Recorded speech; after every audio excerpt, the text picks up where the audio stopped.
Assalamualaikum warahmatullahi wabarakatuh.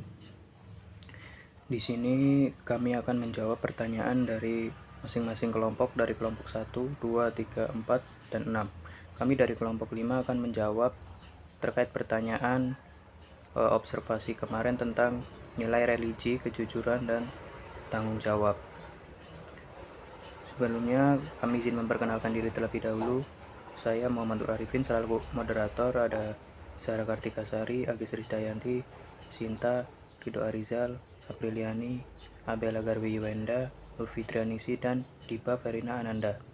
Baik, langsung saja. Yang menjawab pertanyaan pertama dari kelompok 1 adalah rekan saya. Di sini saya akan menjawab pertanyaan dari kelompok 1.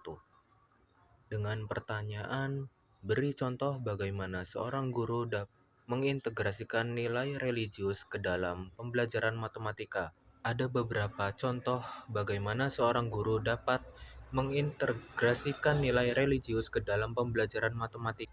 Yang pertama, menghubungkan konsep matematika dengan ayat-ayat Al-Quran dan hadis.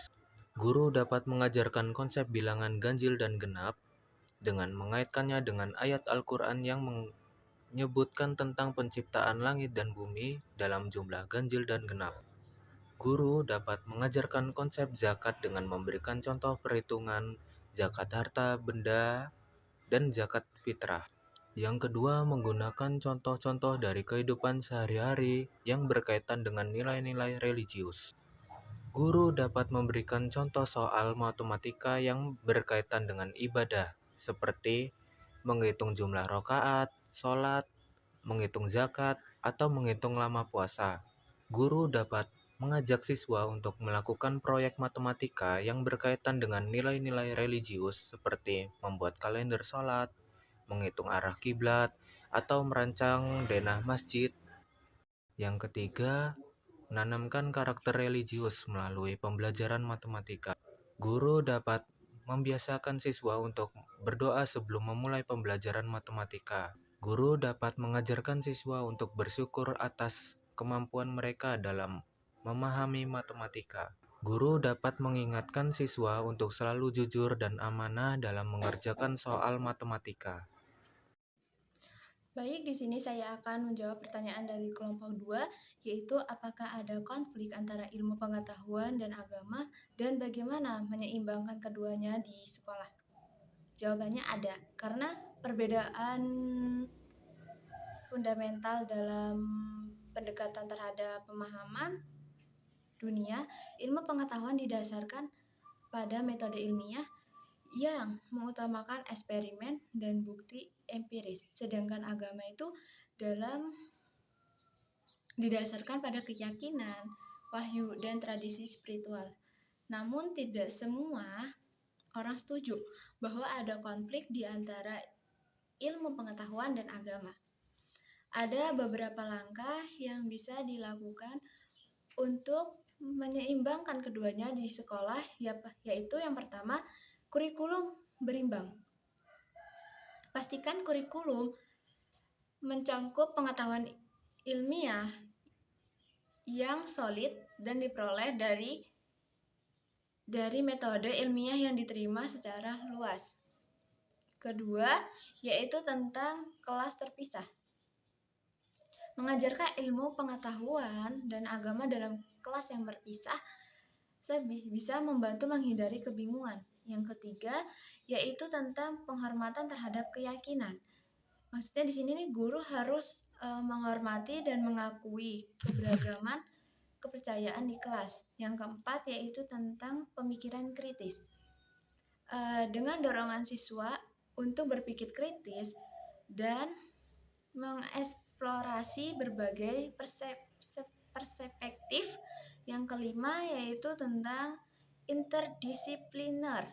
Artinya itu program yang menggabungkan sains dengan humanira atau studi agama dapat memberikan wawasan yang lebih komprehensif kepada siswa tentang bagaimana ilmu pengetahuan dan agama dapat berinteraksi dan saling mempengaruhi. Baik, Sebelumnya izin memperkenalkan diri, nama saya Zahra Kartika Sari dengan NPM 095 dan rekan saya Agus Risdianti dengan NPM 073. Di sini saya akan menjawab pertanyaan dari kelompok 3. Pertanyaannya, selain kegiatan Hari Besar Keagamaan, menurut pendapat saudara kegiatan apalagi yang dapat mengembangkan jiwa religi pada siswa?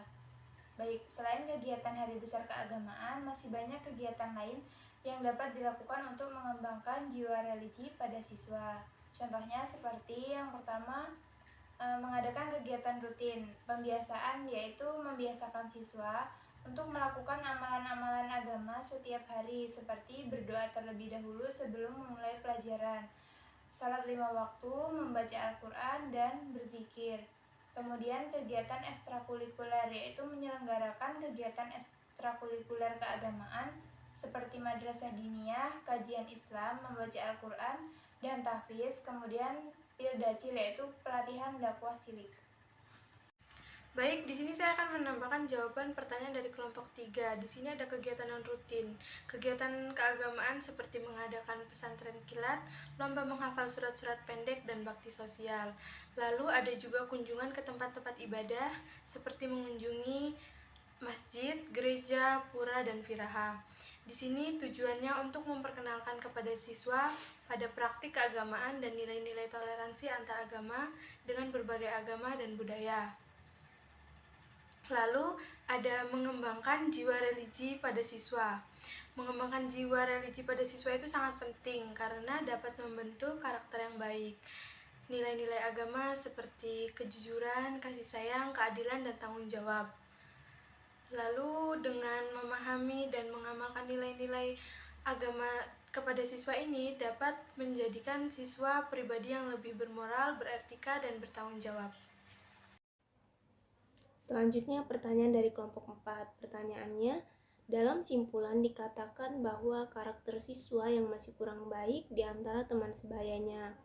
Mengapa karakter siswa di SD Negeri 1 Patoman masih dianggap kurang baik dibandingkan dengan teman sebaya mereka? Dan apakah ada faktor-faktor utama yang berkontribusi terhadap perbedaan ini? Baik, izin menjawab pertanyaan dari kelompok 4. Sebenarnya, karakter anak di SD Negeri 1 Patoman sudah cukup baik. Hanya saja mungkin ada beberapa anak yang memang masih kurang baik, tepatnya pada siswa di kelas 2B SD Negeri 1 Patoman.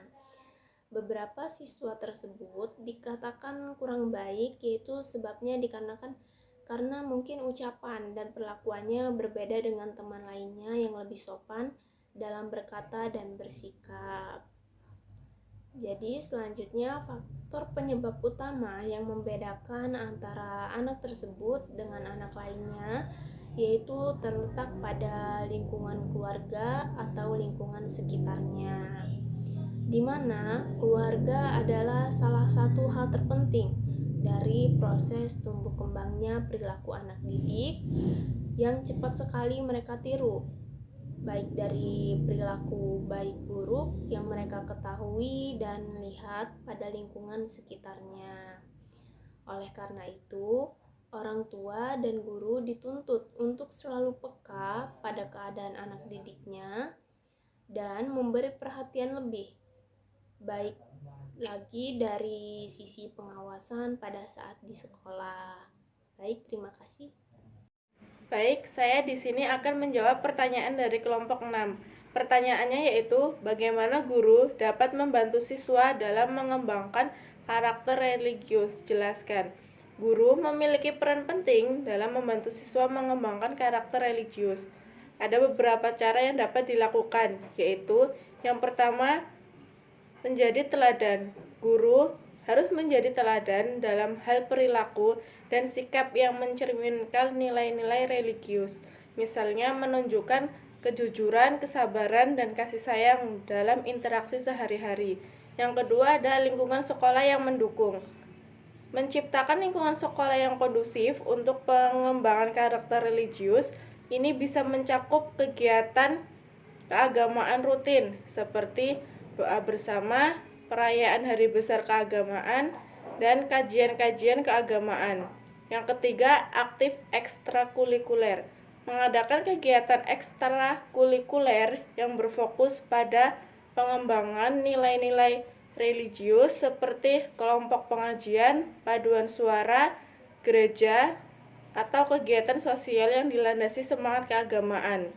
Yang keempat ada pendekatan individual, memberikan perhatian khusus kepada kebutuhan spiritual masing-masing siswa. Guru bisa melakukan diskusi personal, memberikan bimbingan, atau menjadi pendengar yang baik bagi siswa yang membutuhkan. Yang terakhir ada kerjasama dengan orang tua. Membangun kerjasama yang baik dengan orang tua untuk memastikan nilai-nilai yang diajarkan di sekolah juga diterapkan di rumah. Ini bisa dilakukan melalui komunikasi rutin dan pertemuan orang tua. Baik, sekian jawaban dari kelompok kami. Jika ada jawaban yang kurang, kami mohon maaf. Kepada Allah saya mohon ampun. Wassalamualaikum warahmatullahi wabarakatuh.